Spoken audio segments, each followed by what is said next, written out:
राम, मेरा नाम धर्मेंद्र कुमार गौतम। आइए मैं कुछ छंद शास्त्र के बारे में कहता हूँ। सबसे पहले छंद कहते किसे हैं, ये प्रश्न उठता है। तो छंद कहते हैं निश्चित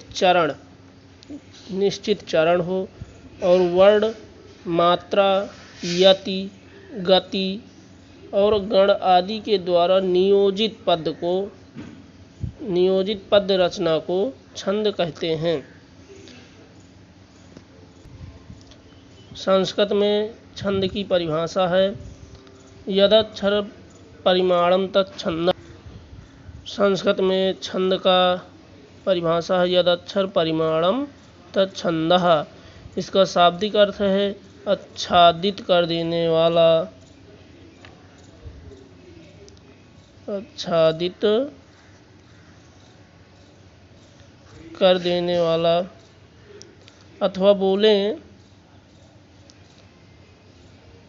अथवा बोलें कि आनंद देने वाला।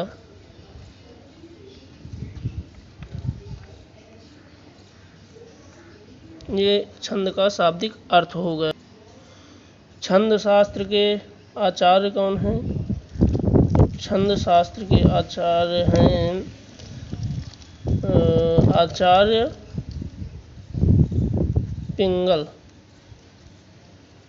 पिंगल को छंद शास्त्र के आचार्य माना गया है। इनकी पुस्तकें हैं, इनकी रचनाएं हैं छंद शास्त्रम या छंद सूत्रम।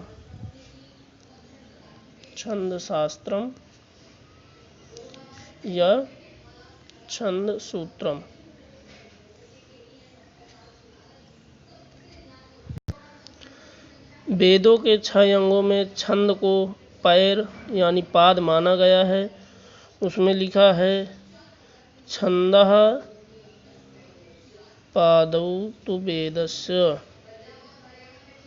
छंद को वेद में पाद माना गया है। इसके बाद चलते हैं कि छंद के भेद में चलते हैं। छंद के भेद अब इसको देखते हैं। छंद के भेद सबसे पहले है वैदिक छंद, वैदिक एवं लौकिक छंद। अब लौकिक छंद में 2 छंद हैं, मात्रिक एवं वार्डिक।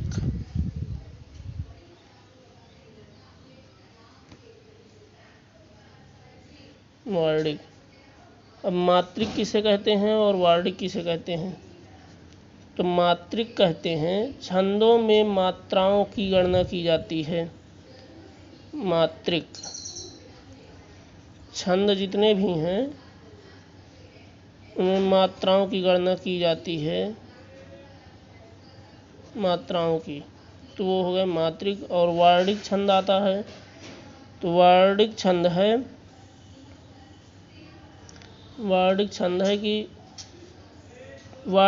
के पाद में वर्णों के गण बनाकर छंद का निर्धारण किया जाता है। वार्डिक छंद में गण बनाकर निर्धारण किया जाता है, गण बनाकर।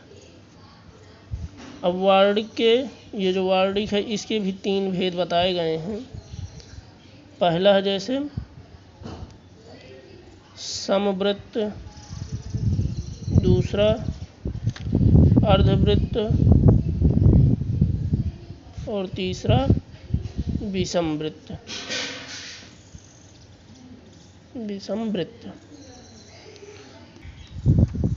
अब वार्डिक में तीन प्रकार के वार्डिक माने गए हैं, समवृत्त, अर्धवृत्त और विषमवृत्त।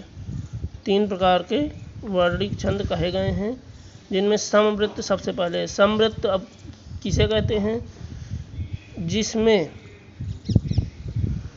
चारों चरणों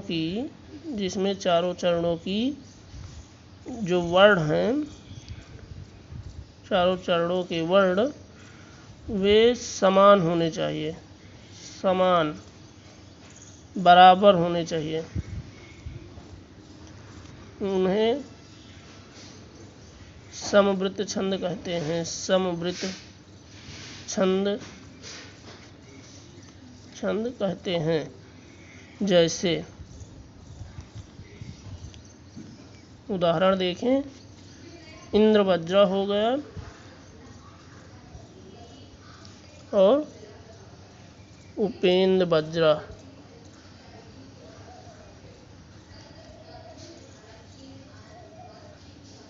इंद्र वज्रा और उपेंद्र वज्रा।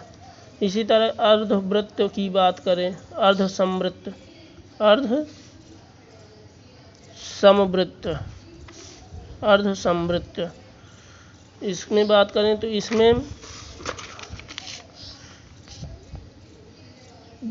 इसमें प्रथम एवं तृतीय चरण, प्रथम एवं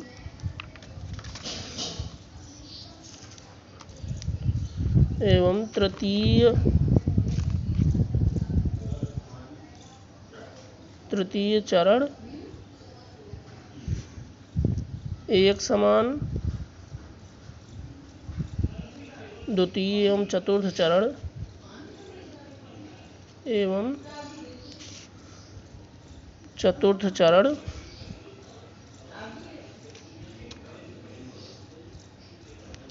चरण एक समान।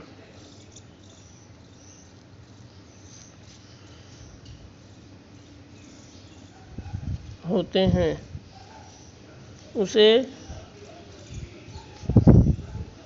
अर्ध समवृत्त कहा गया है। जैसे देखें, पुष्पताग्रा छंद हो गया, यहाँ पे लिखे देता हूँ, पुष्पताग्रा, और वियोगनी हो गया, वियोगनी। इसी तरह अब विषमवृत्त छंद आता है। विषमवृत्त में जैसे है कि विषम छंदों के चारों चरणों के वर्णों एवं स्वरों की संख्या असमान होती है। जितने भी 4 चरण हैं तो चारों चरणों में वर्णों एवं स्वरों की संख्या,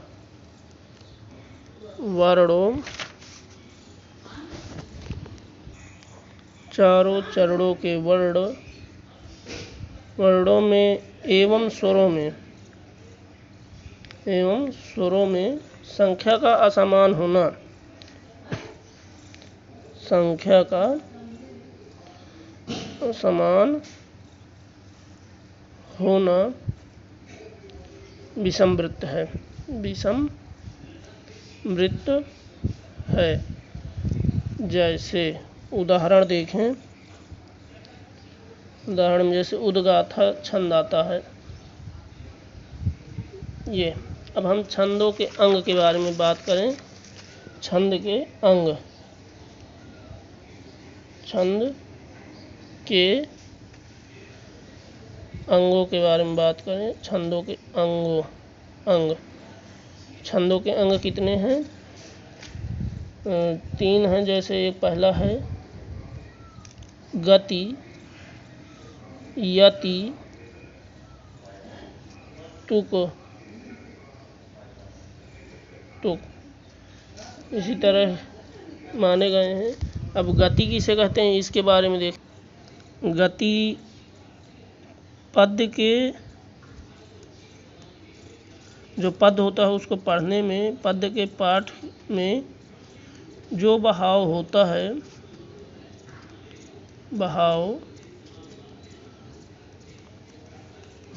उसे गति कहते हैं।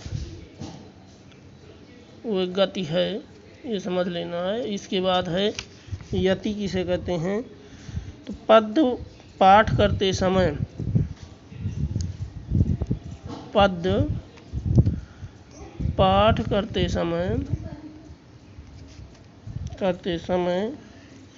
गति को तोड़कर जो विश्राम गति को तोड़कर जो विश्राम दिया जाता है उसे यति कहते हैं। विश्राम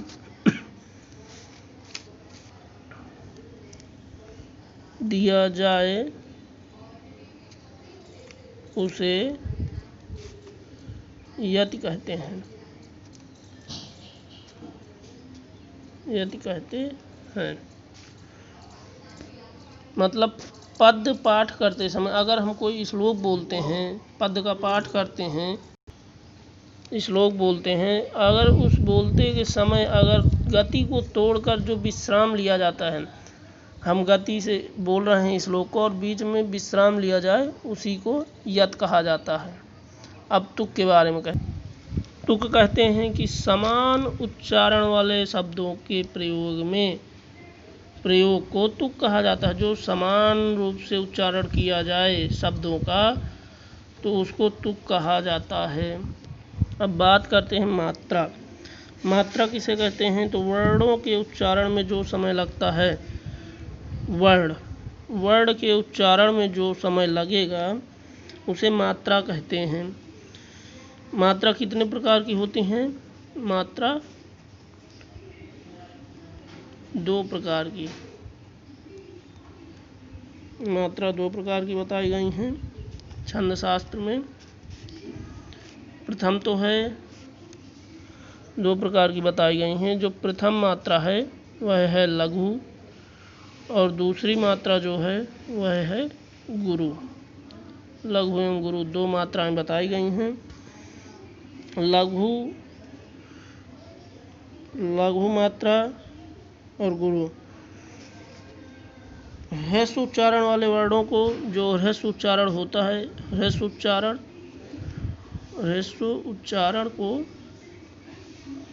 को लघु कहते हैं एवं दीर्घ उच्चारण को गुरु कहते हैं। लघु का मान एक है, मतलब ये एक चिन्ह है लघु का, और गुरु का ये वाला चिन्ह है।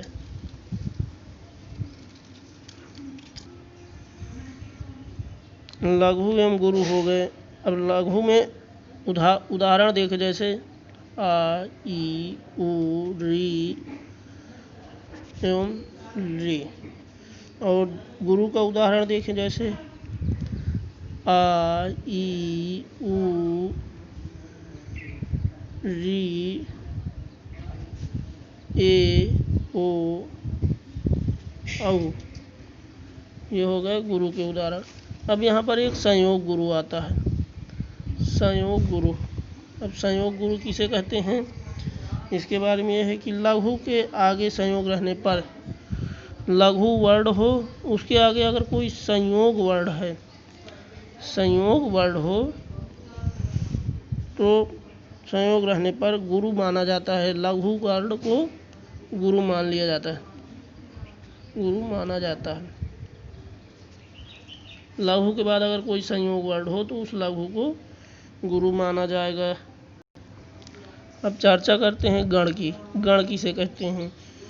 तो मात्राओं और वर्णों की संख्या, जो मात्राएं होती हैं, मात्राएं एवं